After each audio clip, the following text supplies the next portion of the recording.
Bonjour à toutes et à tous, bienvenue. Merci de nous rejoindre pour ce webinaire proposé par l'Agence nationale de lutte contre l'illettrisme. Alors on est vraiment ravis de vous accueillir aussi nombreux pour cet événement qui va être consacré en grande partie aux actions de celles et de ceux qui, sur le terrain au quotidien, prennent en charge les jeunes en difficulté avec les compétences de base. Alors, tout au long de ce webinaire, nous donnerons la parole à des professionnels qui vont nous parler des différentes étapes qui peuvent jalonner les parcours de montée en compétences et de sortie de l'illettrisme des jeunes. Euh, Avant de laisser la parole à nos intervenants, je vais commencer par me présenter. Donc, je suis Martin Griffo. Je suis chargé de mission au sein de l'Agence nationale de lutte contre l'illettrisme et je m'occupe de nos outils, de nos services de positionnement, de repérage de l'illettrisme, EVA, dont on va beaucoup parler aujourd'hui, et puis un autre outil également, EVACOB. Donc, si vous avez la moindre question, n'hésitez pas à me contacter. Vous pouvez m'envoyer un mail, vous trouverez mes contacts sur le site de l'agence. Et puis, je laisse la parole à Gaël Autant, qui a été un petit peu l'architecte pour construire ce webinaire et à qui je confie le soin de nous rappeler en quelques mots ce qu'est le service EVA et à quoi il sert. Merci beaucoup, Martin. Donc, bonjour à tous. Donc, je suis Gaëlle Autant, responsable du produit EVA, qui est donc un outil de l'Agence nationale de lutte contre l'illettrisme. Très succinctement, EVA, c'est un outil qu'on met à disposition gratuitement de l'ensemble des acteurs de l'accompagnement et de la formation et qui permet de remonter les situations d'illettrisme potentielles, souvent dans le cadre d'un projet d'accompagnement vers l'insertion et l'emploi. En s'appuyant sur une photographie plutôt élargie des compétences, à la fois les compétences de base et donc qui remontent donc justement les suspicions d'illettrisme, mais aussi les compétences transversales. EVA, ça se permet d'intégrer la détection de l'illettrisme dans un projet d'insertion sans stigmatisation et dramatisation. Ça, c'est vraiment important parce que c'est un petit peu notre cœur, le cœur du produit. Puisqu'en valorisant justement tous les bénéficiaires avec les compétences qu'ils ont déjà acquises et en ouvrant le champ des possibles professionnels, quand les savoirs de base particulièrement sont fragiles, EVA est au-delà d'un outil de diagnostic d'illettrisme, vraiment un outil de remobilisation. Du côté de la politique publique d'accès aux savoirs de base pour les publics les plus fragiles, EVA se positionne également comme un outil de remontée de données terrain pour permettre aux administrations et aux décideurs de se saisir au mieux des enjeux réels des acteurs terrain, donc ceux qui au quotidien accompagnent ce public, pour adapter les actions aussi de la politique publique sur le long cours. On reviendra un petit peu sur ce point tout à l'heure avec Axel Courned. Très rapidement, pour terminer ma petite introduction sur EVA, quelques chiffres sur EVA. EVA, c'est plus de 50 000 passations qui ont été faites depuis le démarrage du service, 25 000 en 2022 et depuis le démarrage de 2023, sur ce premier trimestre, on a déjà eu plus de 10 000 passations. Donc, on le voit, on a une grande accélération du déploiement d'EVA ces derniers temps, grâce à la force du réseau de la NLCI et au travers de ces divers chargés de mission. Certains sont peut-être là, mais qu'on salue pour leur travail vraiment au quotidien avec nous. Et aussi, on témoigne votre présence, vos présences très nombreuses à ce webinaire aujourd'hui, une volonté de plus en plus forte des acteurs terrain de se saisir de ce sujet pour accompagner les plus fragiles. Voilà, et peut-être pour terminer, sur les 25 000 passations de 2022, c'est 4 200 repérages de situations d'illettrisme potentiel qui ont été faites, et donc tout autant de possibilités de mise en action pour aider effectivement ce public fragile à sortir de l'illettrisme. Donc, pour commencer un petit peu cette série de témoignages, on va commencer avec Axel Courned. Bonjour Gaël, bonjour à tous. Bonjour. Axel Courned est conseiller formation professionnelle et apprentissage au ministère délégué de l'enseignement et de la formation professionnelle. Merci tout d'abord, Axel, d'avoir d'introduire avec moi, on va dire, ce webinaire. Est-ce que peut-être tu peux commencer par rappeler un petit peu l'implication du ministère dans les actions de lutte et de prise en charge de l'illettrisme, et notamment dans le développement d'EVA. Oui, bien sûr. Alors, le ministère du Travail sous le précédent quinquennat et le ministère délégué sous ce quinquennat est évidemment extrêmement impliqué dans la politique publique de lutte contre l'illettrisme. Pour rappel, si la politique est éminemment interministérielle, elle ne touche évidemment pas que le secteur formation professionnelle ou même de l'enseignement professionnel. Il touche bien évidemment tous les secteurs d'activité, mais il est vrai que le choix a été fait lors du précédent quinquennat d'investir beaucoup de la part du ministère du Travail dans la structuration d'une nouvelle stratégie en matière de lutte contre l'illettrisme et que nous avons bien sûr souhaité construire autour de l'Agence nationale de lutte contre l'illettrisme, acteur historique de cette politique publique et qui disposait bien sûr déjà d'une énorme expertise sur le sujet et qui a pu avec nous construire et aujourd'hui porter le déploiement d'une feuille de route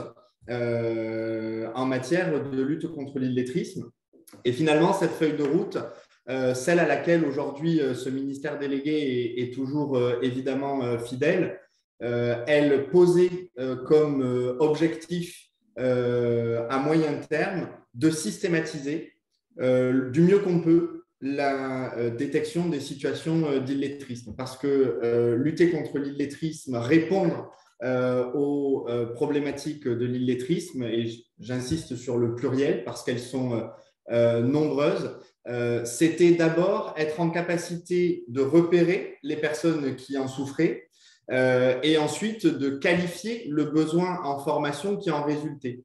Parce qu'il apparaissait évident, mais on avait besoin de le documenter, qu'entre deux personnes qui souffraient d'illettrisme, au sens de nos définitions, eh bien, il y avait des besoins de formation qui pouvaient être distincts.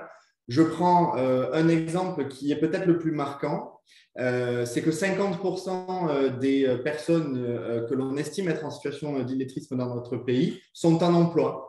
Ce qui veut dire qu'ils s'inscrivent dans des process de formation différents de personnes plus jeunes ou en recherche d'emploi et qu'ils ne nécessitent pas l'acquisition des mêmes compétences à l'appui d'un parcours d'insertion ou d'évolution professionnelle. Et cela, ça nous a poussé dans le cadre du plan d'investissement dans les compétences lors du précédent quinquennat, demain dans un cadre que nous sommes en train de stabiliser pour qu'ils s'inscrivent dans la durée. Parce que si le plan d'investissement dans les compétences a été un vrai accélérateur pour construire les outils tels qu'EVA, il nous faut aujourd'hui pérenniser cette politique publique autour d'un socle stabilisé. C'est ce que ce ministère s'emploie à faire.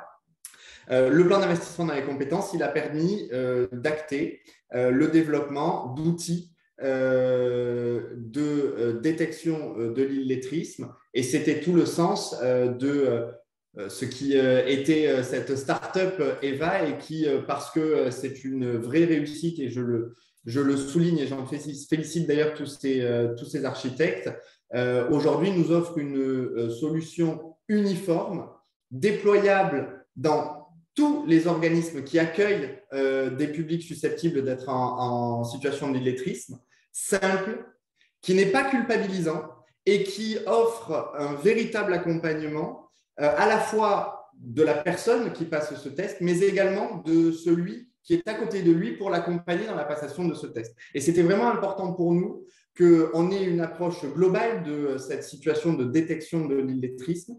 Et je pense que c'est un pari que nous avons collectivement relevé avec EVA. Et c'est d'ailleurs la raison pour laquelle l'an dernier, nous avons pris la décision d'intégrer en quelque sorte EVA à l'Agence nationale de lutte contre l'illettrisme, de sorte que l'ANLCI a aujourd'hui un bras armé opérationnel, technique en matière de détection de l'illettrisme à travers cet outil. Ce pari, on l'a réussi. Il nous reste un nouveau pari à réussir. Après le développement, il faut le déploiement. 50 000 passations, c'est un vrai succès compte tenu de du temps qu'il a fallu, de l'expertise que ça a nécessité de développer cet outil. Et déjà, 50 000 parcours de détection, c'est un vrai succès et je tiens à le souligner. Mais on veut aller plus loin, on est plus ambitieux parce qu'on sait qu'on a beaucoup plus de personnes en situation d'illettrisme que cela dans notre pays. Et ça nous oblige à penser ensemble un plan de déploiement plus ambitieux sur l'ensemble du territoire. Alors, on y a travaillé avec les autres ministères.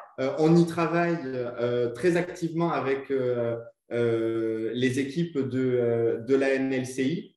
Notre ambition, c'est qu'on puisse arriver à un déploiement de l'outil tel qu'on pourra considérer que tous les jeunes, et les moins jeunes d'ailleurs, il faudra qu'on y réfléchisse, mais en priorité tous les jeunes qui sont accueillis dans des parcours d'insertion dans l'emploi, dans des parcours d'accompagnement vers l'emploi, dans des parcours de type accompagnement social, dans toutes les structures qui aujourd'hui portent un regard attentif sur l'accompagnement des jeunes vers l'emploi ou dans une acception beaucoup plus large que celle-ci, eh bien, puissent utiliser cet outil.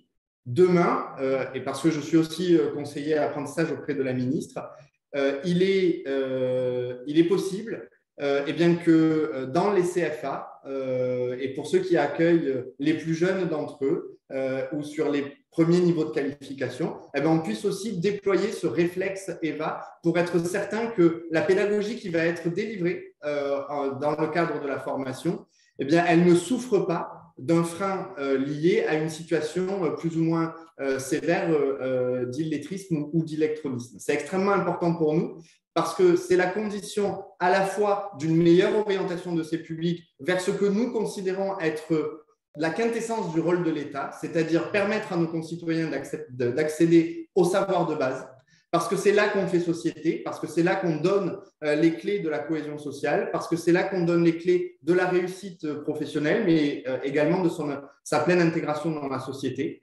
Et c'est pour ça qu'on a autant investi dans le déploiement de ces outils et qu'on continuera à investir dans le déploiement de cet outil. Mais c'est aussi la clé d'un parcours de formation réussi. C'est la clé pour lever des freins qui aujourd'hui sont avérés en matière d'accès et de poursuite de la formation.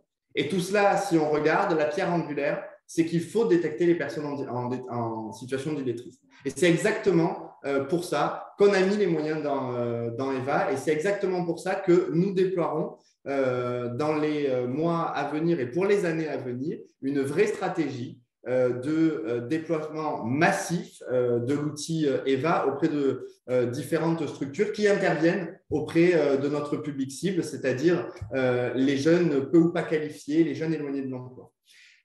Vous dire également qu'on s'est donné véritablement les moyens de ce déploiement.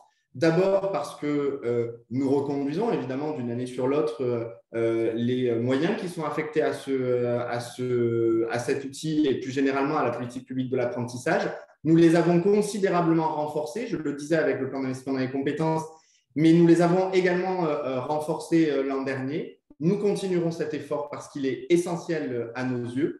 Et puis également parce que nous avons su constituer, nous avons donné les moyens à l'Agence nationale de lutte contre l'illettrisme d'organiser ce réseau de chargés de mission territoriaux qui sont vos relais dans les territoires, votre service de proximité pour construire cette politique locale de lutte contre l'illettrisme et vous aider dans l'appropriation de l'outil de détection qui est EVA. On structure les choses, on accompagne, on finance. Voilà un peu l'action de notre ministère à l'appui de cet outil. Une ambition qui est réelle, qui a été affirmée d'ailleurs dès le début de ce quinquennat par la ministre, détecter plus systématiquement. Pour ça, vous en êtes quelque part, vous, utilisateurs aujourd'hui de l'outil, les meilleurs ambassadeurs.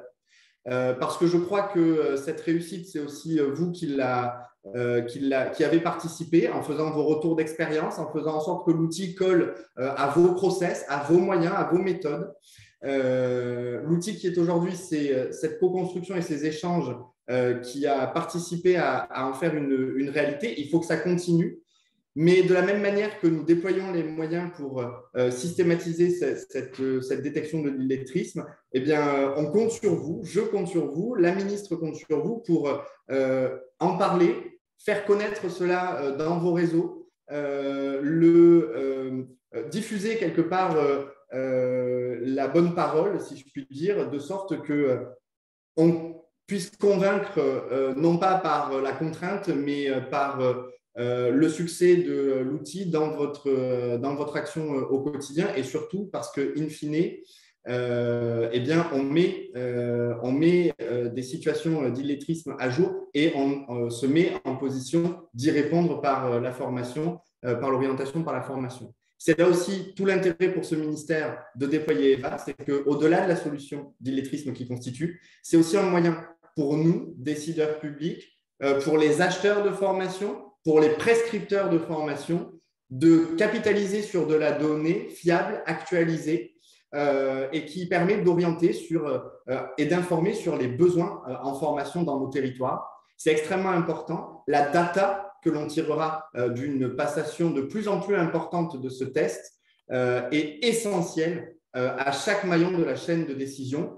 Pour nous, et pour la NLCI, puisque nous sommes, in fine, ceux qui impulsent et orientent les décisions en matière de gestion de cette politique publique, mais surtout, et c'est là le plus important à mes yeux, pour ceux qui aujourd'hui disposent de la compétence d'acheter de la formation, parce qu'en nous donnant les moyens d'avoir une meilleure information sur les besoins, nous pouvons conseiller les acheteurs de formation, nous pouvons conseiller les financeurs et nous pouvons conseiller les prescripteurs. C'est un rôle d'appui, d'orientation, de conseil, d'accompagnement dans ce rôle de décision, de financement et de prescription que nous essayons de construire avec l'Agence nationale de lutte contre l'illettrisme, que demain nous souhaiterions déployer à plus grande échelle auprès des conseils régionaux, auprès des opérateurs du service public de l'emploi, pour que l'on achète mieux, pour que l'on achète de manière plus efficace la formation et pour qu'in fine, la réponse que l'on va apporter à chaque situation d'illettrisme détectée soit la plus précise et la plus pertinente possible dans nos territoires. Voilà un petit peu la feuille de route de notre ministère pour ce quinquennat en matière d'illettrisme. Je tiens sincèrement à vous remercier pour votre présence nombreuse. 383 personnes connectées, c'est un véritable succès et ça montre tout l'intérêt qu'ont les opérateurs, les acteurs de l'accompagnement sur le territoire pour ces situations d'illettrisme et pour la réponse qu'on peut y apporter. Je vous sais pleinement mobilisé et je vous en remercie sincèrement parce que c'est quelque chose qui, à nous aussi au ministère, nous tient extrêmement à cœur. Et je tiens à remercier à la fois les équipes de développement d'EVA et les équipes de l'Agence nationale de lutte contre l'illettrisme qui font un travail que je sais important et de proximité avec l'ensemble des acteurs. Je vous souhaite un très très bon webinaire et espère vous voir très bientôt. Et encore merci de cette organisation et de tout le travail que vous fournissez. Merci, merci Axel pour ton intervention. Effectivement, on le verra aussi un petit peu plus tard dans les témoignages, c'est qu'effectivement, détecter, c'est la première brique de tout un processus qui se met en place derrière, à la fois pour les acteurs et puis aussi effectivement pour les mises en action, les solutions qui sont proposées derrière. Et aujourd'hui, elles sont de manière très différemment disparates quoi, sur le territoire. Et on a des territoires qui effectivement ont plus de facilité à répondre à ces mises en action que d'autres. Et donc, avec Eva, notre objectif, c'est aussi de collecter ce qui fonctionne et aussi ce qui ne fonctionne pas du coup sur les territoires pour s'améliorer collectivement. Merci Axel. Je vais maintenant passer la parole rapidement à Hervé Fernandez. Est-ce que tu veux rapidement prendre… Oui, merci Gaëlle, merci. Bonjour à toutes et bonjour à tous. Merci Axel d'avoir pris le temps de participer à ce webinaire et de nous avoir donné la ligne du ministère pour développer la lutte contre l'illettrisme à travers toi. Je voudrais remercier aussi Carole Grandjean, la ministre déléguée, qui a fait en sorte que nous puissions disposer des moyens pour développer les actions sur les territoires avec l'ensemble des chargés de mission régionaux. Mais vous l'avez dit, depuis le début de ce webinaire, il n'y a pas le début du commencement d'une solution contre l'illettrisme si on n'a pas identifié des besoins, si la rencontre qui s'opère entre une personne qui accompagne et une personne confrontée à l'illettrisme ne produit pas du fruit, si elle ne repose pas sur une forme de confiance et sur un outil de dialogue. Et on pense qu'EVA peut avoir ce rôle-là, servir d'outil d'échange, de dialogue pour valoriser les compétences de base déjà maîtrisées par les personnes, les remettre en confiance et les orienter vers des solutions à leurs difficultés. Donc, les moyens importants du ministère du Travail chargé de la formation professionnelle qui sont affectés au service EVA, ils le sont de deux manières. La première, c'est d'abord l'amélioration en continu du service. Donc, on mobilise des moyens pour améliorer de façon continue ce service en prenant en compte les retours que vous nous faites. Et cet après-midi est consacré à ces retours-là.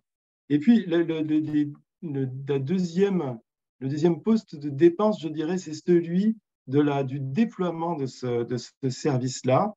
Ça ne vous a pas échappé qu'EVA est gratuit.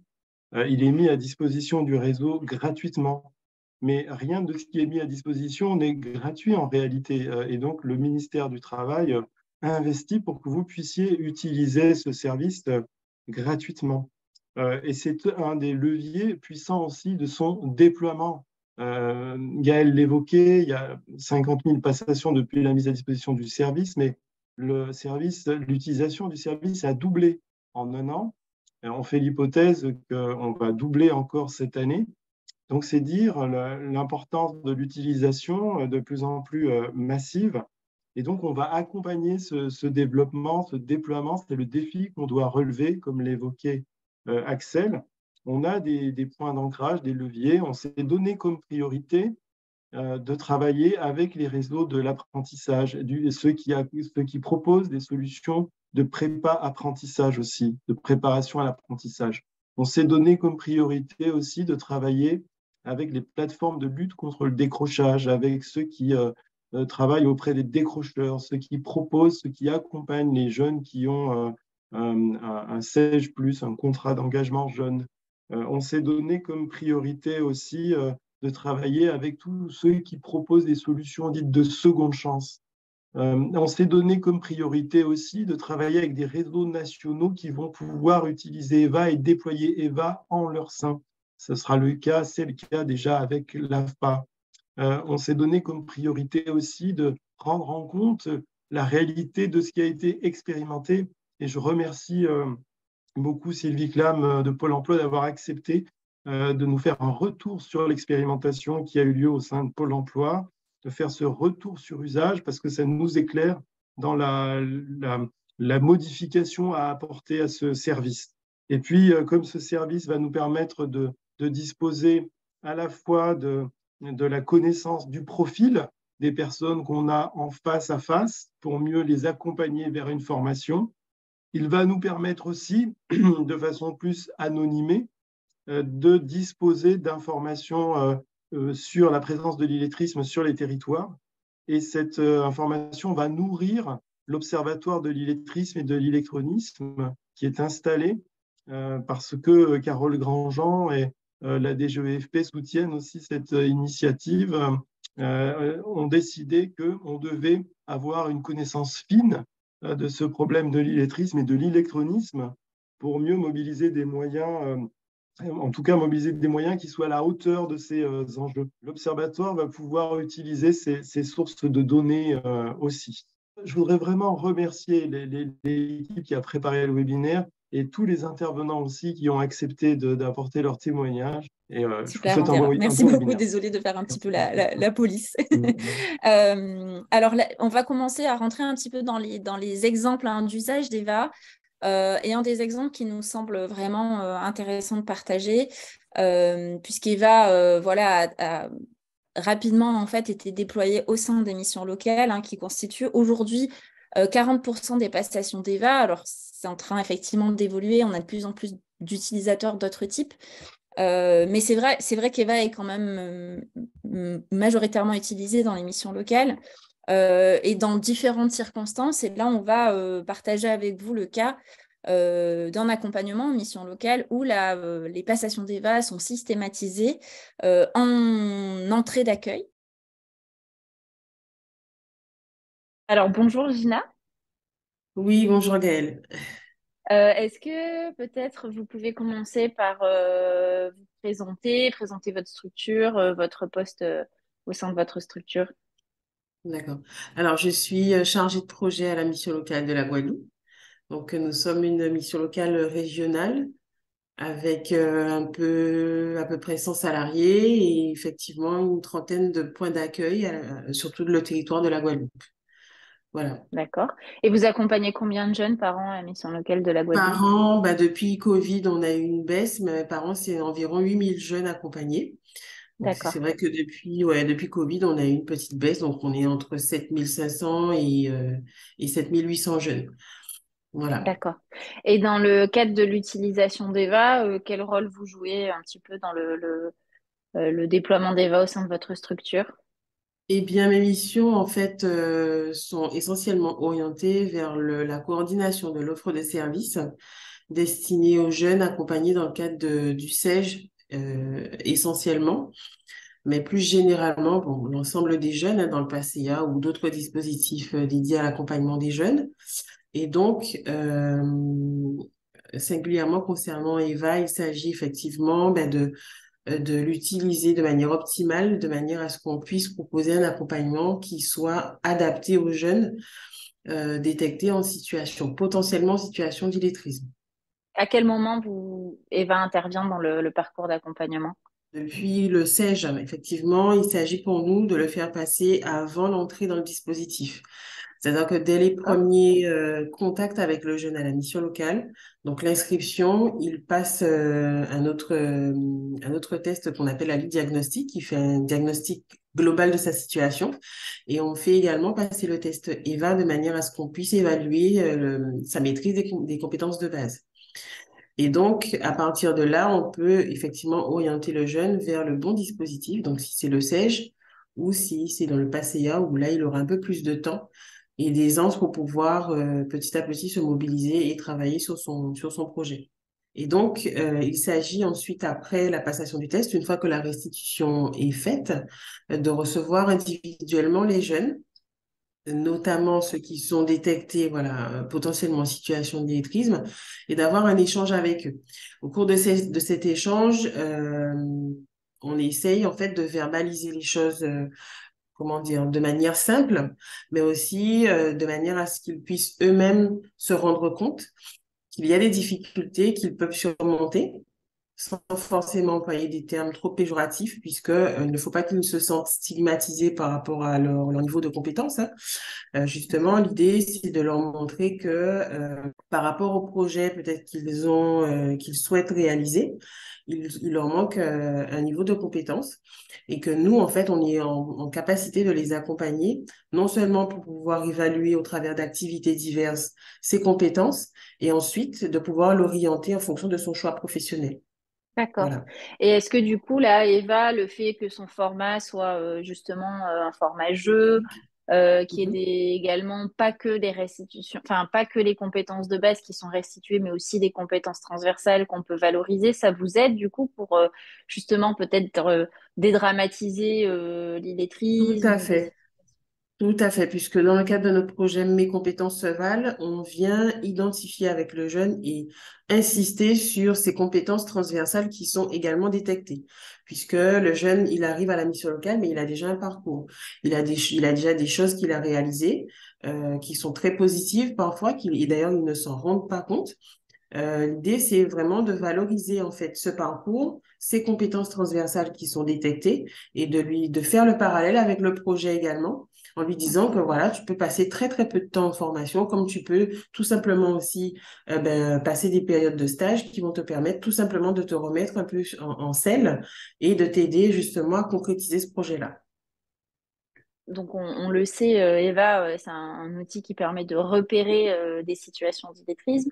Aujourd'hui, c'est quoi les différentes actions que vous menez après les diagnostics illettrisme? Est-ce que vous rencontrez des difficultés pour mettre en action après les jeunes vers les dispositifs adéquats Quand on a des jeunes qui arrivent entre allez, 19 et 21 ans sans qualification, qui jusque-là ben, se sont débrouillés seuls. Ils ont construit tout un tas de stratégies d'évitement, de stratégies pour pouvoir fonctionner au jour le jour et tous les jours dans leur démarche, dans ce qu'ils ont à faire. Et ils estiment que ben, si jusque-là j'y suis arrivé, je suis pas plus mal en point, etc., je peux prétendre à mieux ou à plus. Et donc, il faut pouvoir déconstruire en fait tout cela, ces Bien, petites bien sûr. stratégies d'évitement pour pouvoir lui dire, mais attention, quelles sont tes possibilités ensuite, puisque voilà ce qui est proposé dans le monde du travail, voilà ce qui est attendu. Nous avons effectivement, depuis 2022, ben, comme je l'ai cité tout à l'heure, notre projet Mes compétences Cheval qui vise justement à remobiliser ces jeunes détectés potentiellement en situation d'illettrisme. Et donc, nous rencontrons, oui, des difficultés à les mobiliser, puisqu'il y en a qui bon, sont conscients effectivement qu'ils ont un besoin, il y en a qui ben, le minimisent. Il y a aussi des difficultés ben, de la vie de tous les jours. Un problème de mobilité, d'accessibilité à la structure parfois, de motivation, d'intérêt aussi pour les activités qui sont proposées, puisque là, en fait, dans ce cadre-là, nous avons proposé des ateliers culinaires, nous avons proposé également des ateliers d'activités sportives pour vraiment les remettre dans une autre dynamique et sortir du cadre un peu trop strict et institutionnel des ateliers classiques. Et même là, on a effectivement du mal à mobiliser l'ensemble des jeunes qui sont concernés par ce projet-là. Simplement, comme il s'agit d'un accompagnement renforcé, quand bien même qu'on ne les voit pas tous, on garde quand même un lien avec eux, même à distance, pour pouvoir continuer à dédramatiser, débroussailler aussi le projet, avoir un petit peu tous les horizons qui sont possibles ben, dans leur environnement et de comment est-ce que on peut éventuellement trouver des solutions un peu plus alors comment dire, des solutions de proximité par exemple. Sur soit des périodes de stage ou alors des ateliers qui sont proposés par des partenaires externes et qui peuvent les aider effectivement à trouver des solutions et se remettre en selle. La première étape, on disait, hein, c'est de détecter. Et puis Mhm. ensuite, comment on fait derrière, enfin, comment vous arrivez, peut-être, ou peut-être vous avez des difficultés, etc. Enfin, quel est le chemin, on va dire, pour ensuite passer à la deuxième partie, un petit peu voilà, de piloter les actions que vous avez, vous, en tant que mission locale de la Guadeloupe, autour de cette thématique du coup de la prise en charge de l'illettrisme. L'idée, effectivement, pour nous, la mission locale, c'est de pouvoir définir notre capacité à repérer ce public, répondre aux besoins de formation de nos ressources aussi, puisque on s'est rendu compte, grâce à cette expérimentation, que certains collègues, donc les professionnels en charge de l'accompagnement des jeunes, ont aussi eux-mêmes des difficultés à annoncer les résultats, à donner effectivement l'information aux jeunes de manière suffisamment positive, sans pour autant avoir des éléments de langage péjoratifs qui va encore plus éloigner le jeune. Donc l'idée, c'est effectivement de se dire qu'on a aussi, nous, mission locale, un besoin en formation et de pouvoir dire à nos partenaires financeurs que voilà, nous avons ce besoin-là puisque nous avons détecté tant de jeunes par année ou sur telle période en situation d'illettrisme. Nous pouvons les accompagner en leur proposant un certain nombre d'activités, mais nous avons aussi, nous, besoin, nos ressources ont aussi ce besoin de se former. Voilà. Nous allons aussi pouvoir eh bien, mieux identifier les besoins des jeunes puisque ces activités qu'on leur propose peut-être ne leur conviennent pas, peut-être au niveau de leur situation personnelle ne sont pas forcément arrangeants puisque s'ils sont trop éloignés, s'ils ont des difficultés à se déplacer, s'ils ne trouvent pas forcément tout simplement d'intérêt à ces activités qui sont proposées, comment est-ce que, en interrogeant aussi les jeunes, on peut se rapprocher au mieux de leurs attentes et de leurs besoins et donc pouvoir, nous, adapter notre offre de services à destination de ces jeunes. Oui, Donc ça, c'est-à-dire comprendre quand les mises en action ne se font pas, pourquoi aussi tout elles ne à se fait. font Tout pas. à Est-ce fait. qu'il Donc, s'agit ouais, voilà, analyser notre offre d'analyser. de service et voir si effectivement elle répond tout simplement aux besoins des jeunes. Ok, Et super. enfin, juste pour terminer, Bien sûr. par rapport à ce projet Mes compétences se valent, sachant qu'on est sur une durée équivalente au SEJ, donc à peu près 6 mois, c'est aussi se rendre compte si effectivement cette temporalité est suffisante pour accompagner un jeune détecté en situation d'illettrisme. Donc, de par toutes les étapes qu'on va lui proposer, donc effectivement la phase d'évaluation, la phase de remobilisation et ensuite d'orientation en milieu professionnel, est-ce que c'est suffisant? Qu'est-ce qui va se passer ensuite? Puisque ils seront suivis à l'issue de cette phase de stage. Déjà, comment est-ce qu'elle va se passer? Qu'est-ce qui va se passer ensuite? Est-ce que tu sauras effectivement rebondir et te dire que soit je vais en formation, soit j'ai toutes les aptitudes pour aller en emploi? Ou si décrochage, donc à ce moment-là, qu'est-ce qui se passe et qu'est-ce que nous, on est en capacité de proposer? Merci beaucoup, Dina, pour votre témoignage et à bientôt. Merci à vous, Gaëlle. Au revoir. Au revoir. Voilà, un grand merci à Gina Jacobi-Coali pour son témoignage, très riche sur la mobilisation d'Eva à la mission locale de Guadeloupe. Faire le point sur ses acquis, repérer les éventuelles difficultés avec les compétences de base, c'est une des étapes qu'on peut qualifier d'incontournable quand un jeune entre en formation. Le maintien en formation est aussi un des défis à relever pour les organismes de formation, entre autres dans le secteur de l'apprentissage.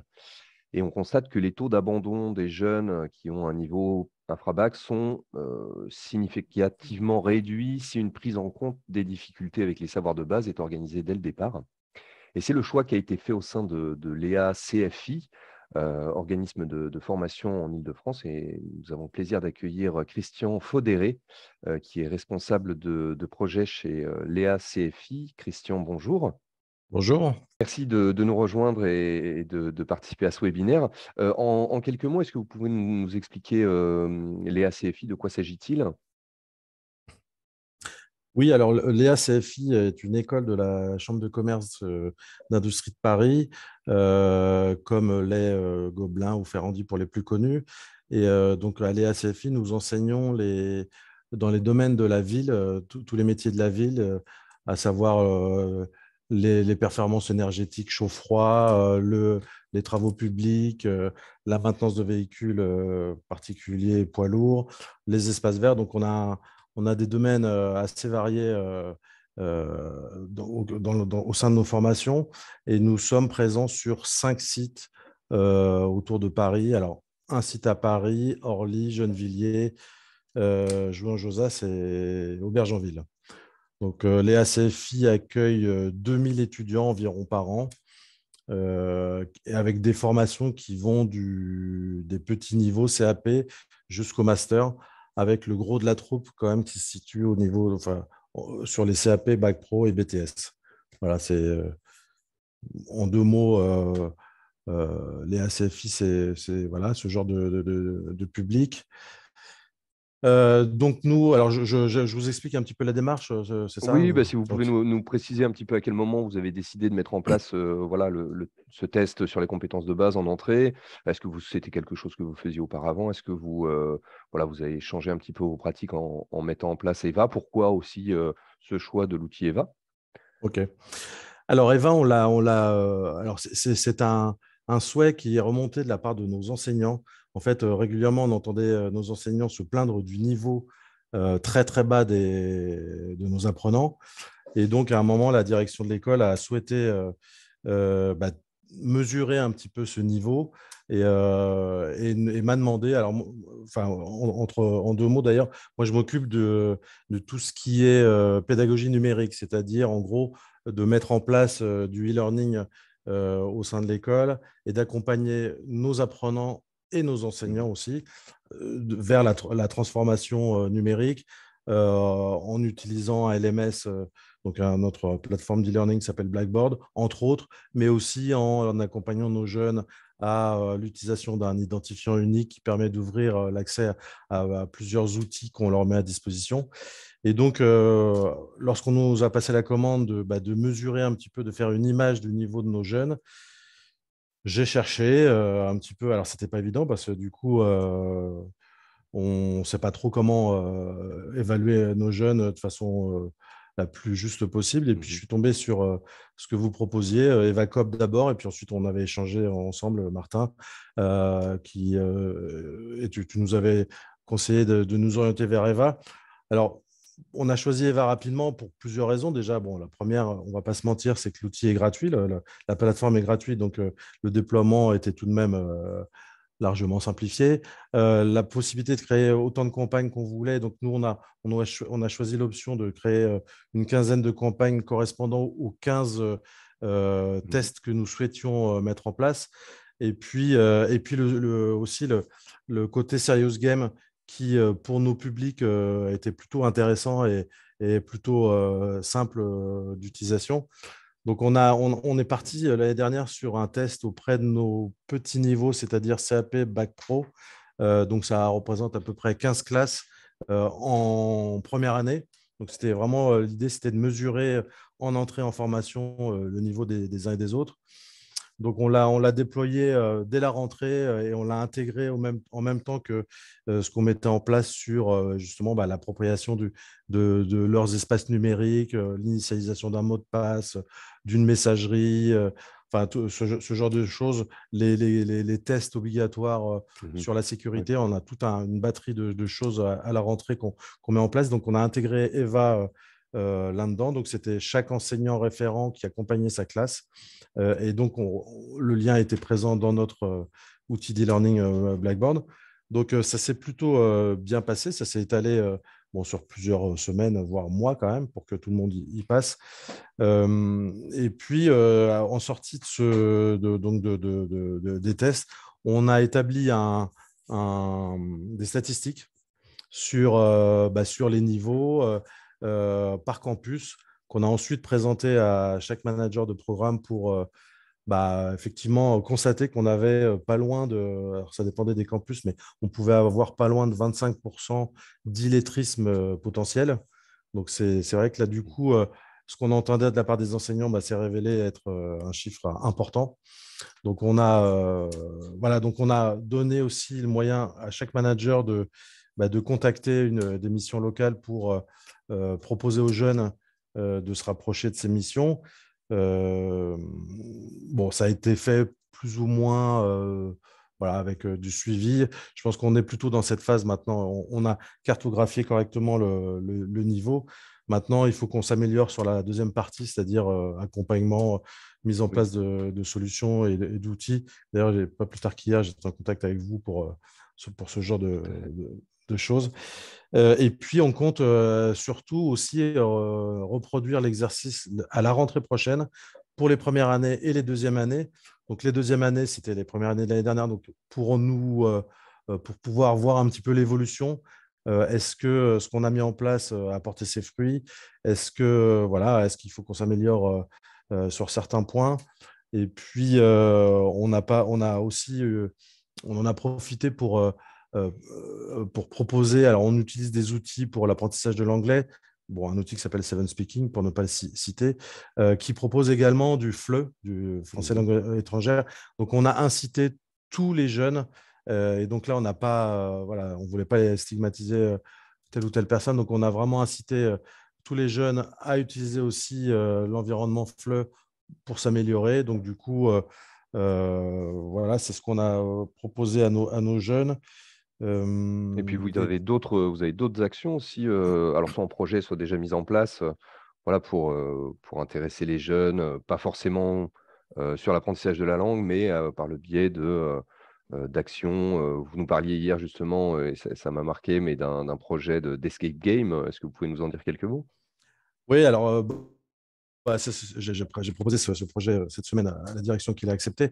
En fait, à la rentrée prochaine, on va mettre en place un escape game pédagogique à la rentrée qui, avec des aînés, enfin, donc avec la création d'une escape room, on va scénariser un peu tout ça. Et donc, les énigmes seront soit des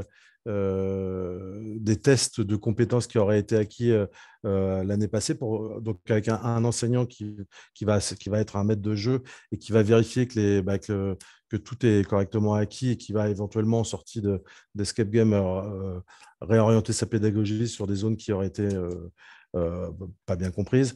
Et puis, y compris pour nos entrants, pour faire une sorte de team building, en fait, pour qu'ils se connaissent un peu mieux, pour voilà, briser un petit peu la glace. C'est jamais évident en entrée dans une nouvelle école de se connaître. Donc là, un escape game, ça nous a paru une piste intéressante. Alors, je ne sais pas si on injectera dans l'escape game des jeux pour détecter l'illettrisme, je ne suis pas sûr. Mais enfin, voilà, là, pour l'instant, on est au démarrage du projet. Mais oui, ça fait partie des choses qu'on souhaite mettre en place pour la rentrée prochaine.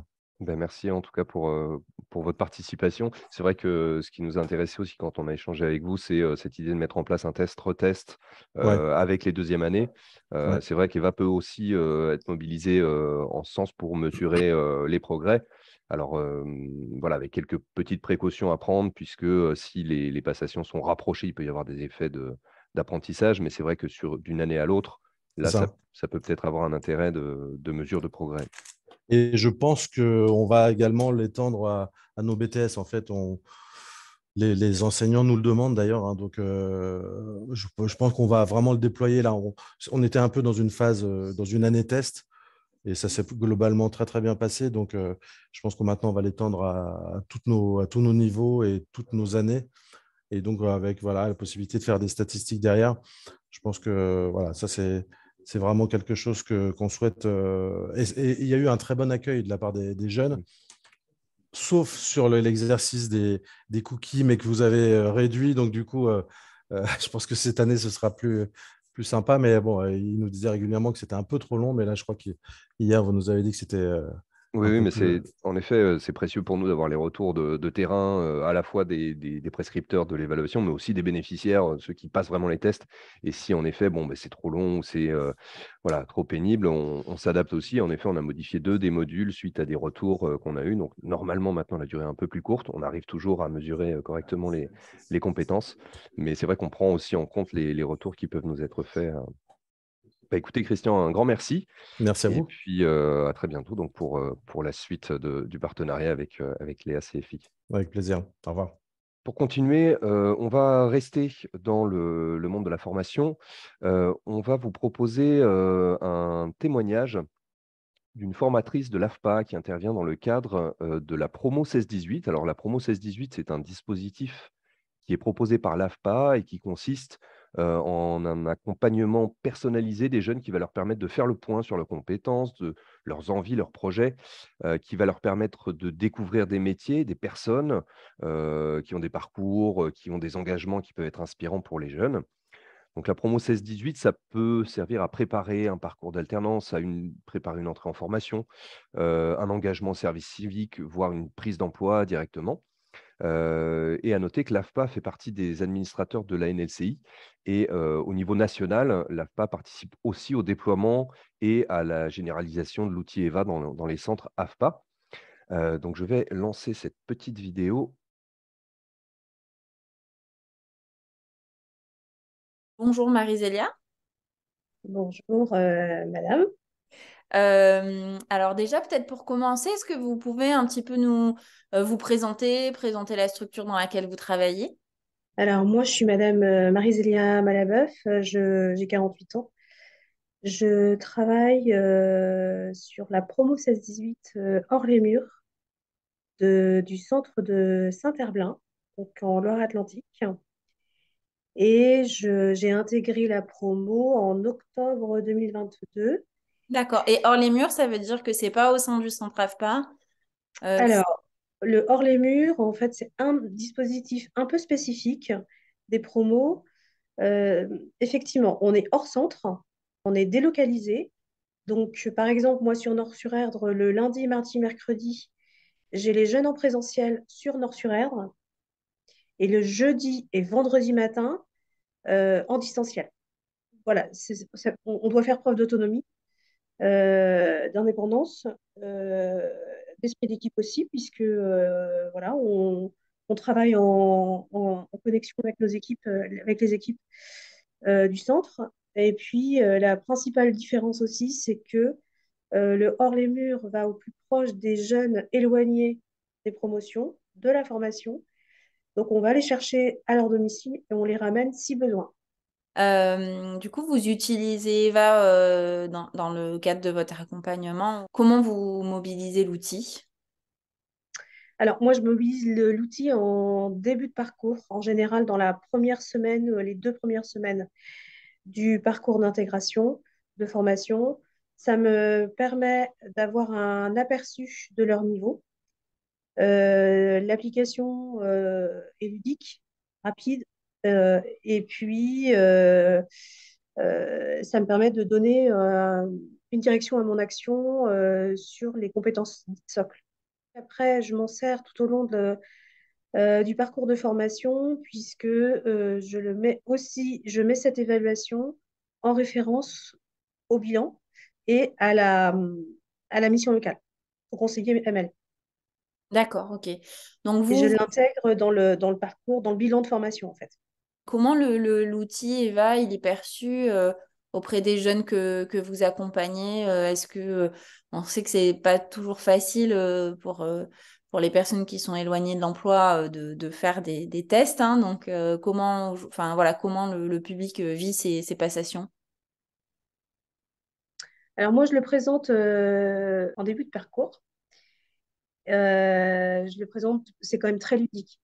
Donc ça se passe plutôt bien, c'est plutôt bien perçu. Après, il n'y a pas du tout de pression. Je demande l'accord du jeune pour le transmettre à la mission locale. Donc, en l'utilisant en début de parcours, les réflexes ne sont pas encore mis en place pour les jeunes. Oui. Donc, c'est plutôt pas mal. Et est-ce que vous avez une anecdote ou une histoire à raconter à propos d'Eva, une surprise peut-être que vous avez eu sur une passation ou... Là, j'ai fait passer Eva hier et avant-hier à un groupe de 6 jeunes. Le casque est très, très intéressant parce que ça les mobilise, ça les canalise. C'est un support auquel ils sont accoutumés. Là, moi, pendant 1 heure et demie, j'ai eu une attention du groupe vraiment maximale. Une anecdote, oui, éventuellement, madame, on nous prend pour des nuls, hein, parce qu'au début, c'est trop facile, quoi. Et puis après, ça se corse et ils ont le sentiment de ressortir d'une évaluation sans avoir été diminués. Donc ça, c'est intéressant. Merci beaucoup. Merci encore et bonne journée. Merci. Au revoir. Au revoir. Alors, on va poursuivre maintenant avec le témoignage de Dominique Clodion, qui donc est formateur au sein des apprentis d'Auteuil de Nice. Oui, bonjour à toutes et à tous. Excusez-moi d'avance, ma caméra ne fonctionne pas, mais je suis bien présent. D'accord, c'est pas grave. C'est les aléas du direct. Oui. Peut-être est-ce qu'on peut déjà merci hein, Dominique de témoigner aujourd'hui de votre usage d'Eva. Est-ce que vous pouvez un petit peu peut-être commencer par vous présenter vous ainsi que votre structure et les dispositifs dans lesquels vous intervenez au sein des apprentis d'Auteuil de Nice? Oui, alors du coup, donc Dominique Clojon, je suis formateur depuis le mois d'août à la Fondation Apprentis d'Auteuil sur Nice dans un dispositif d'insertion qui s'appelle le DAVEC, donc un dispositif d'accompagnement vers l'emploi et la qualification pour les jeunes de 16 à 29 ans. Du coup, on accompagne ces jeunes-là surtout dans le cadre de leur projet ou dans le cadre où ils n'ont pas de projet aussi, mais qui ont un souhait de pouvoir se requalifier en tout cas. Et du coup, moi, j'utilise Eva surtout à l'entrée pour ces jeunes parce que en fonction des premiers temps, parce que pour expliquer un peu le dispositif, c'est un double accompagnement que les jeunes ont par des chargés d'emploi sur l'accompagnement vers le projet professionnel, mais aussi la levée des freins périphériques qui peuvent être sociaux ou de santé. Et également avec mon accompagnement, justement, où là, on travaille les compétences, on travaille le développement de compétences, on travaille les techniques de recherche d'emploi, mais aussi d'autres choses parallèlement, comme la confiance en soi, l'organisation, la connaissance de soi. Donc voilà, et du coup, en fonction du profil des jeunes, de leur parcours scolaire, on utilise EVA comme test en test de prépositionnement ou en test de positionnement pour connaître un peu leur niveau. Par la suite, j'utilise d'autres outils, d'autres ressources pour affiner un peu justement les besoins de ces jeunes-là. Parce que du coup, pour voir aussi au niveau graphique, où ils en sont, au niveau de la graphie, où ils en sont. Et c'est vrai que Eva ne me permet pas ça, mais par contre, il me permet de voir tout ce qui est au niveau de l'illettrisme et de l'illettrisme, justement, savoir où ils en sont par rapport à ça, au niveau de l'observation, au niveau aussi, justement, c'est de la concentration et l'utilisation d'un support numérique aussi. Donc voilà, dans ce cadre où j'utilise Eva. D'accord. Et donc, du coup, votre usage d'EVA, vous le menez du coup un petit peu en parallèle, vous, du coup, formateur avec le chargé d'insertion du jeune. Est-ce que le fait qu'EVA s'appuie à la fois sur, on va dire, un repérage des difficultés sur les compétences de base, mais ouais, permet aussi de positionner des compétences transversales, ça aide à faire ce lien un petit peu entre l'aspect un peu peut-être entre guillemets, mais scolaire, des compétences de base et l'aspect plus pratique, professionnel, on va dire, des compétences transversales. Ah, mais totalement, puisque ça nous permet déjà, quand on voit les évaluations qui sont faites et à peu près les métiers qui peuvent ressortir par rapport aux compétences que les jeunes ont, que ce soit en termes d'observation, de vigilance, de toutes ces choses-là, justement. Donc, c'est ça qui est très intéressant et qu'en retour au chargé d'insertion, leur permet aussi de savoir, est-ce qu'il va y avoir un accompagnement qui va se faire par elle, par exemple, une fois par semaine ou une fois par mois. Et pendant ce temps-là, on pourra renforcer l'accompagnement avec moi-même où je verrai les jeunes un peu plus régulièrement. Oui, donc c'est vraiment un binôme en fait que vous formez, vous, vraiment sur l'aspect plus projet, compétences de base, et puis le chargé d'insertion sur le projet quoi, professionnel Oui, dans le temps. oui, oui, totalement. Ok, super. Et du côté des jeunes, parce que du coup, du côté d'Apprenti d'Auteuil, c'est des jeunes qui vous sont envoyés sur le DAVEC, c'est des jeunes qui vous sont envoyés en prescription par des missions locales, des pôles emploi, ou c'est les jeunes, ils intègrent comment votre dispositif? Alors, il y a plusieurs orientations possibles, puisque l'idée du DAVEC, c'est aussi d'accueillir les jeunes là où ils en sont et là où ils sont.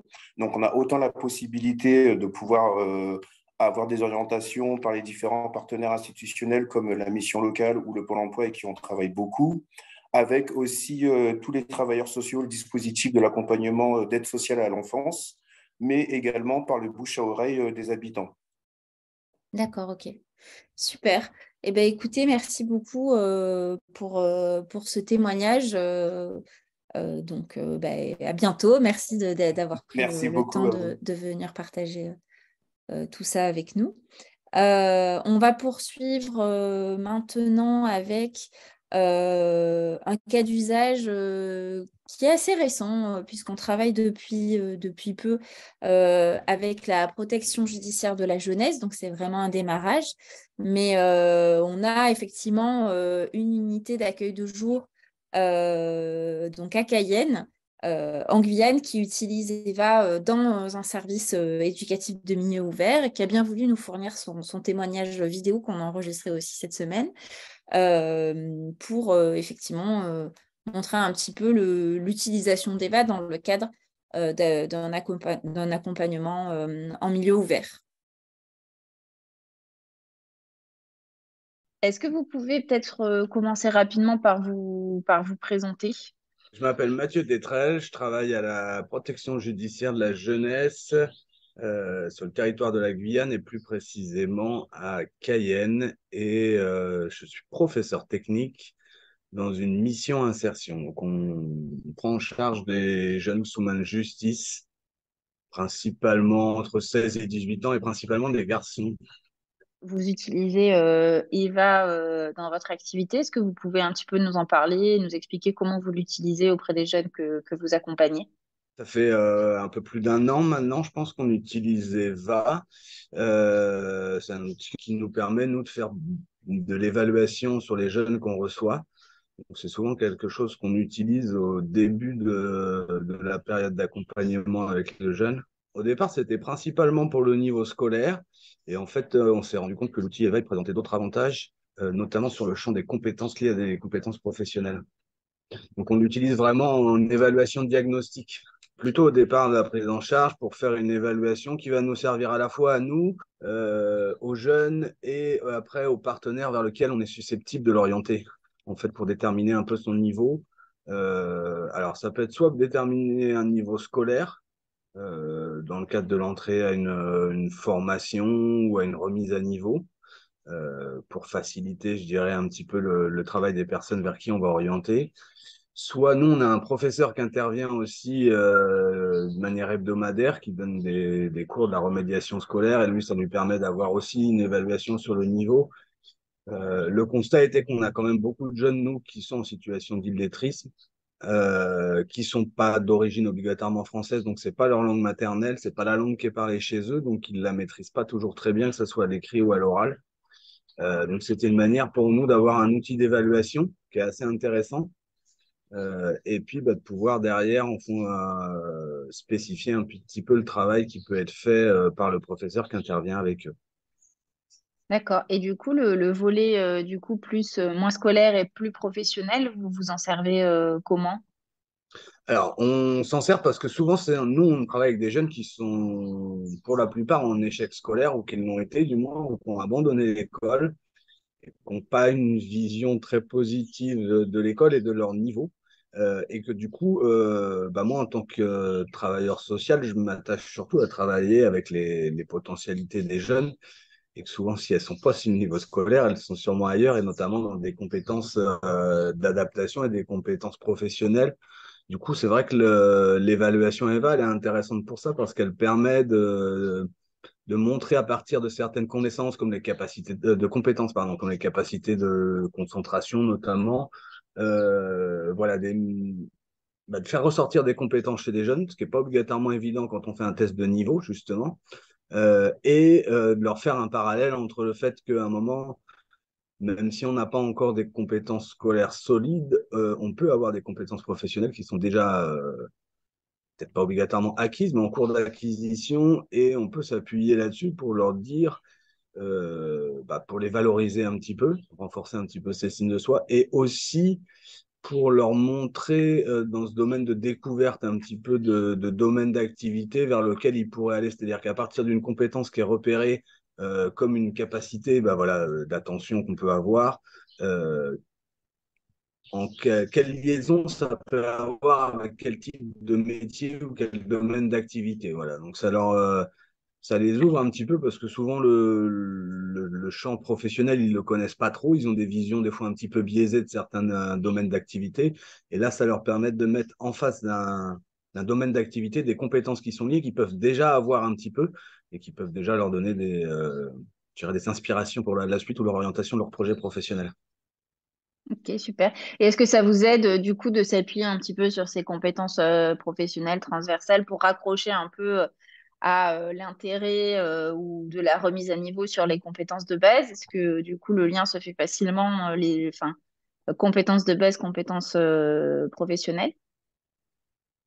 Bah, exactement, parce qu'à partir du moment où il y a un projet, il y a une envie au niveau professionnel, on sait que ça va développer un peu plus de sens. Souvent, c'est ce qui leur manque, en fait. Même quand on fait des cours, nous, on est très axé sur quelque chose de pratico-pratique qui est en lien avec, avec le milieu du travail et qui tout de suite trouve un peu plus de chance chez eux. La première perception, quand on leur dit qu'on va faire une évaluation, c'est jamais très très positif parce que ils ont un peu une crainte parce qu'ils savent bien qu'ils ont un niveau souvent qui est assez faible. Au début, il y a des appréhensions, je dirais, mais qu'on lève assez vite. Et le fait que ça soit assez facile à prendre en main, que c'est pas totalement didactique, ça c'est un peu plus facile pour eux en termes d'approche. Nous, on fait l'analyse des résultats avec eux.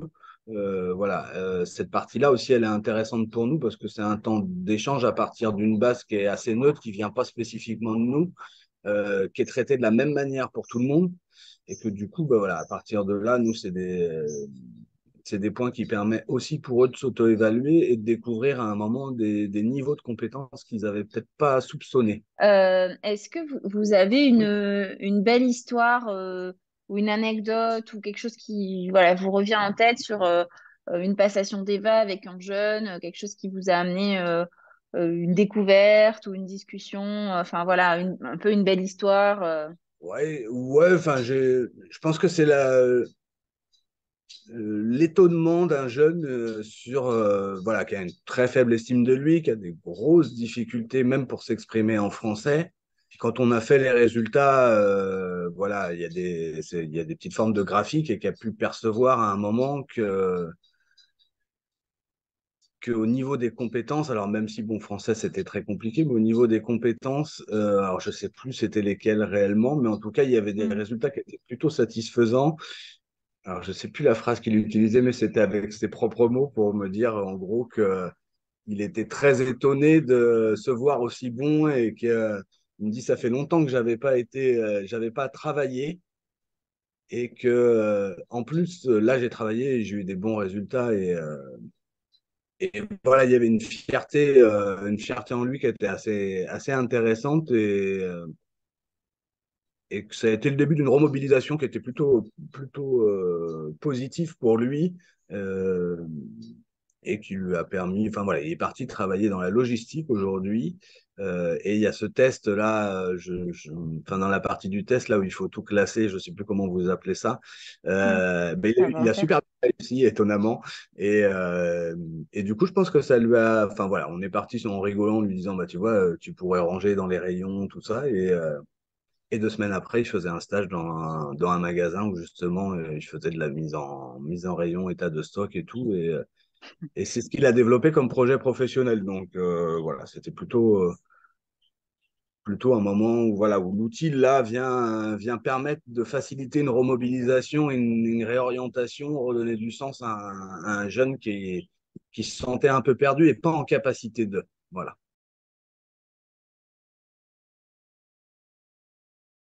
Un grand merci à Mathieu Tétrel pour ce témoignage.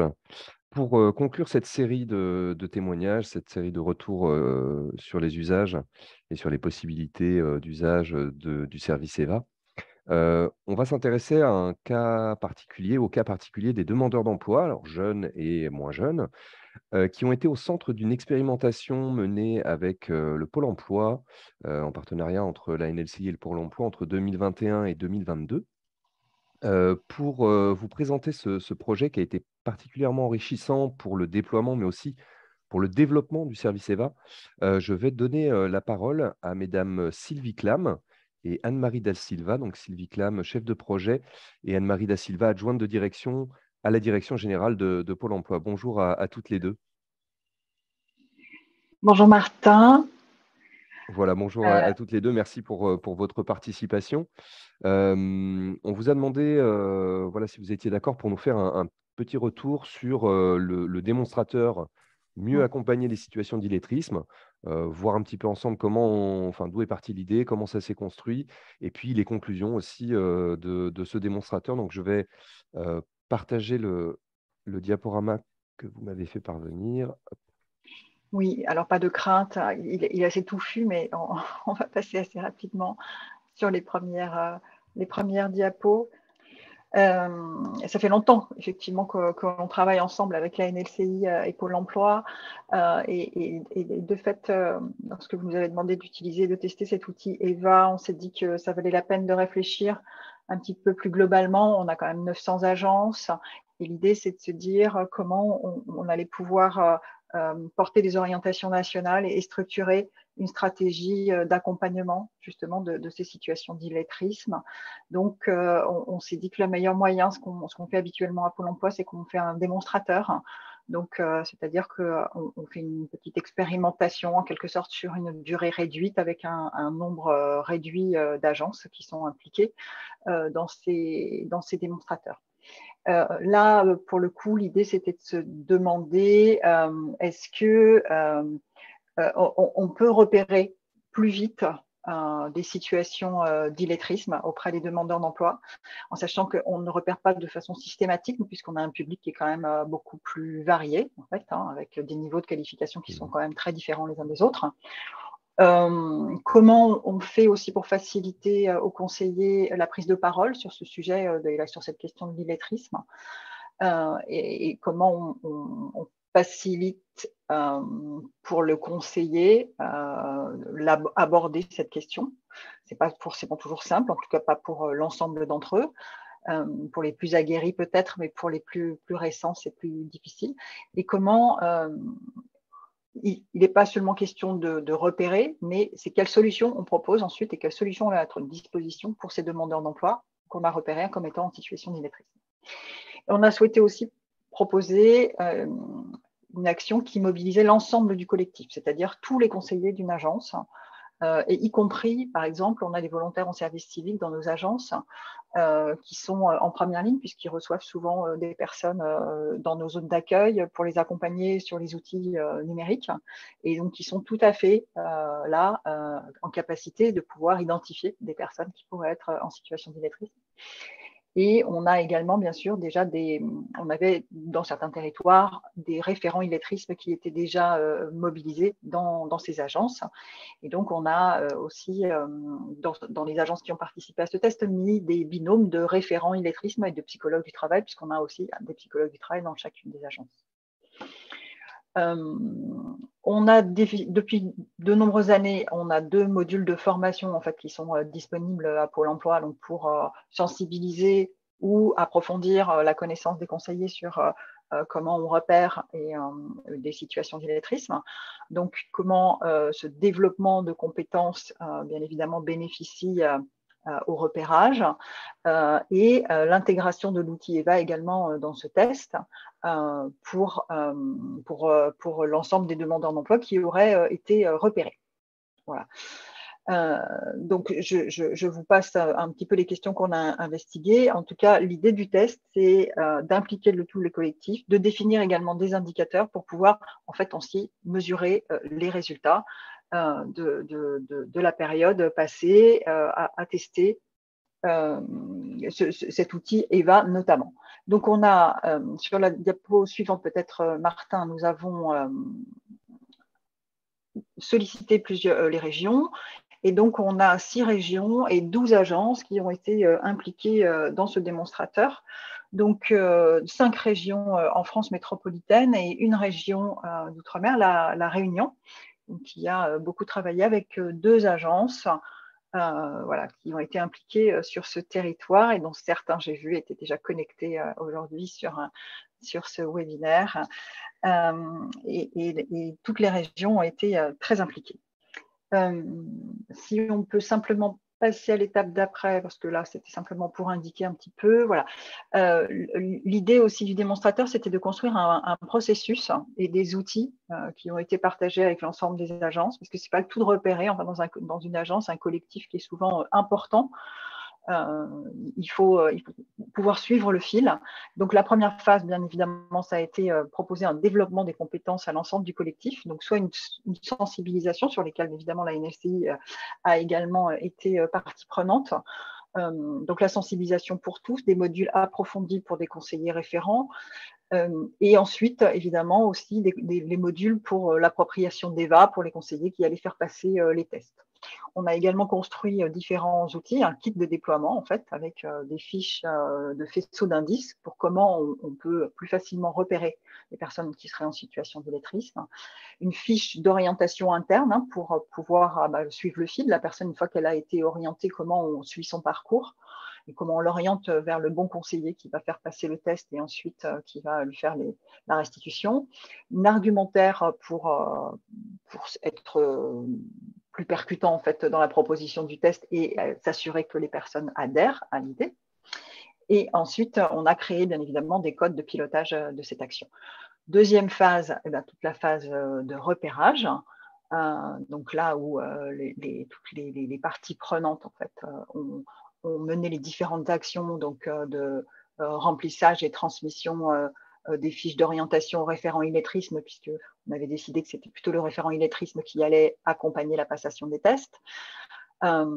Et ensuite, on avait également du coup un traitement national pour pouvoir mesurer le nombre de personnes qui avaient été concernées et ensuite saisir dans les dossiers l'acceptation ou le refus des personnes de passer le test.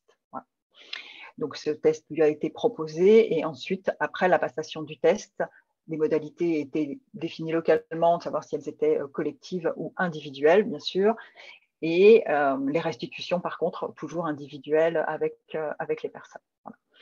Et la phase 5, c'était donc la phase d'orientation, où là, effectivement, il y avait les propositions de solutions, en fonction, bien évidemment, des résultats du test, les solutions et les propositions qui étaient faites aux demandeurs d'emploi et les saisies ensuite dans le dossier du demandeur d'emploi.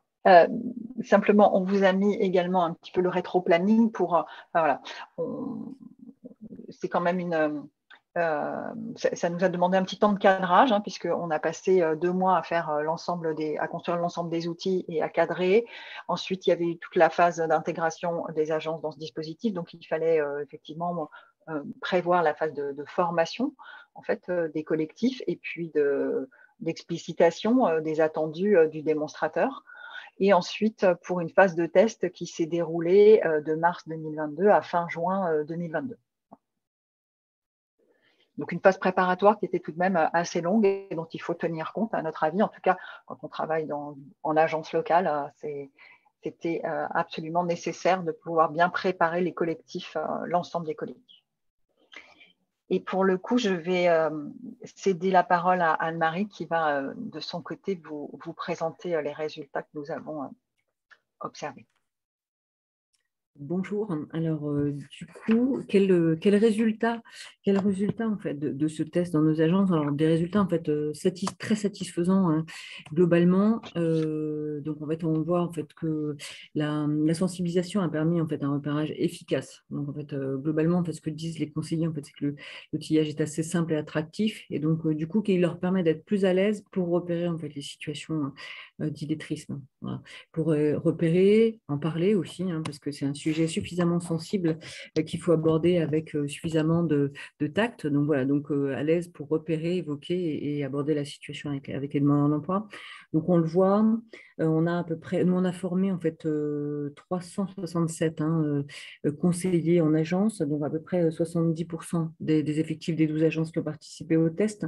Et donc voilà, une grande satisfaction quant au contenu des actions de formation. Et je peux souligner aussi en fait le rôle en fait très actif des volontaires en service civique. On a dans toutes les agences de Pôle emploi, en fait, on a des agents en service civique, du coup, qui aident les demandeurs d'emploi, qui accompagnent et qui aident les demandeurs d'emploi à utiliser les bornes qui sont dans les agences. Et du coup, les volontaires en service civique ont été aussi d'un grand appui pour repérer les situations, parce que du coup, effectivement, ils sont aux premières loges pour identifier en fait les demandeurs d'emploi qui sont à l'aise ou pas et qui du coup se retrouvent en fait bloqués dans l'utilisation de nos services à distance. Alors, je vous propose de passer à la page suivante, si vous voulez bien. Voilà, donc ce que je vous disais, en fait, hein, nos conseillers, en fait, voilà, satisfaits en fait, hein, des conseillers Pôle emploi hein, sur le bilan d'EVA.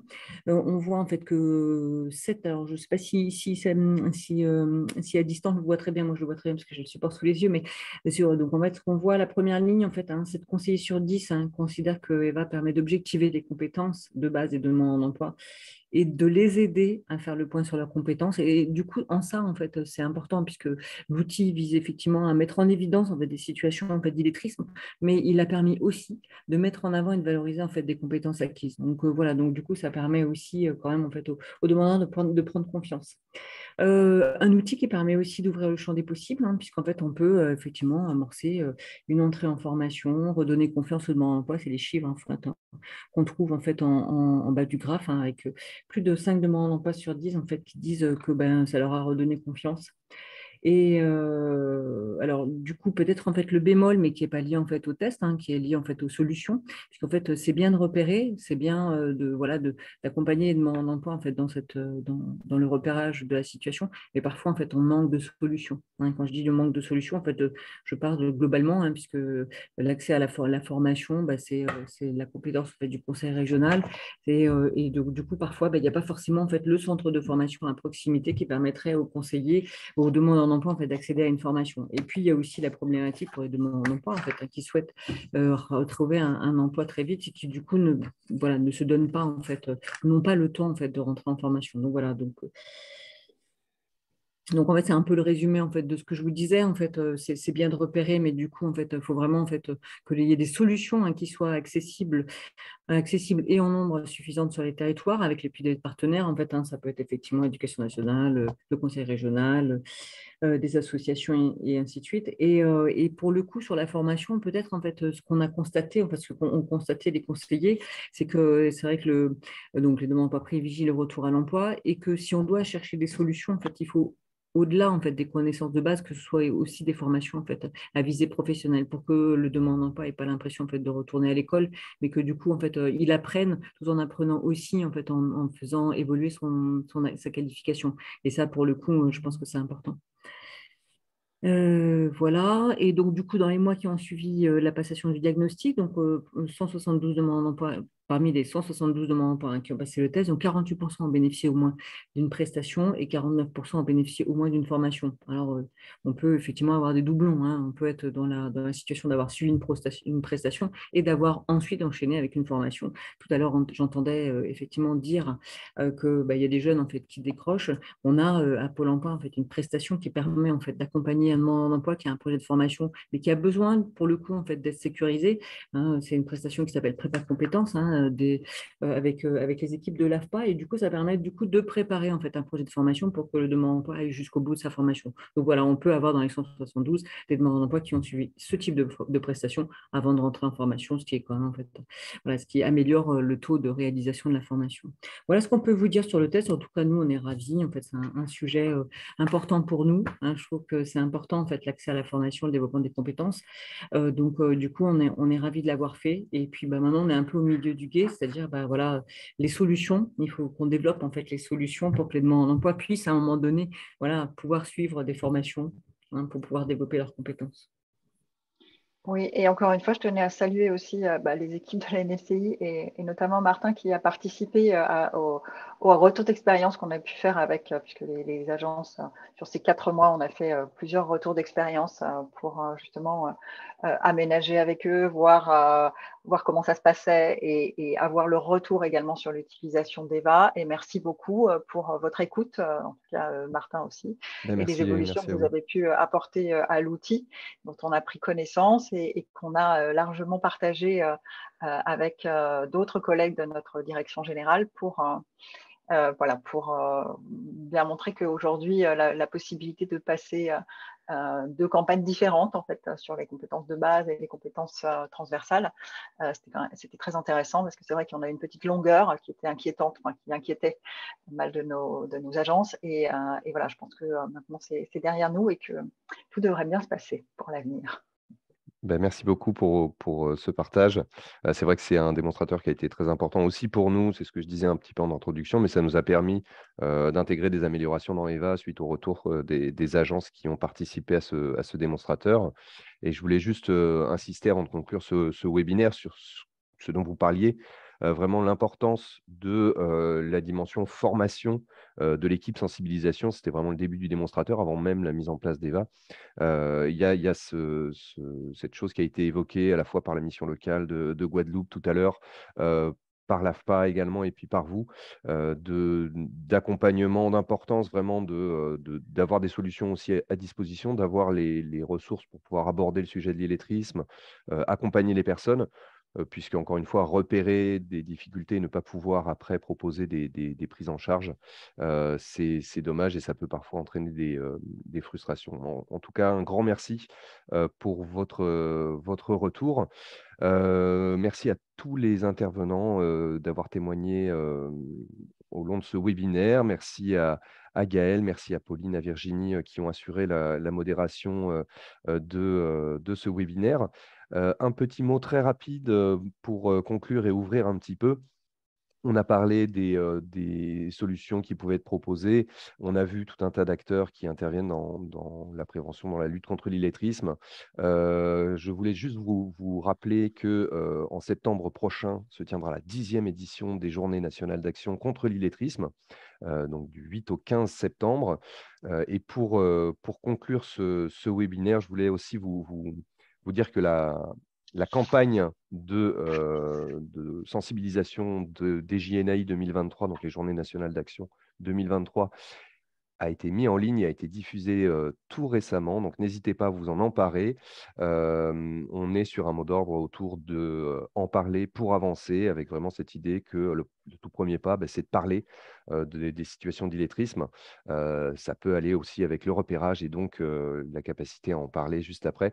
Je voulais juste vous proposer de visionner un des petits clips qui a été créé dans le cadre de cette campagne de sensibilisation pour les JNI 2023. Je vais juste... Peut-être, Martin, juste avant qu'on conclue avec ça, aujourd'hui, voilà, on n'a pas présenté Eva, mais il y a des webinaires de présentation de formation à l'outil qui sont proposés très régulièrement, que vous trouverez sur notre site, qu'on peut remettre peut-être dans le chat.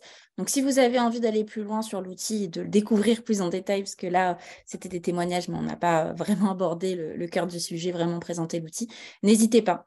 Voilà. Merci, c'est vrai, merci pour ce rappel.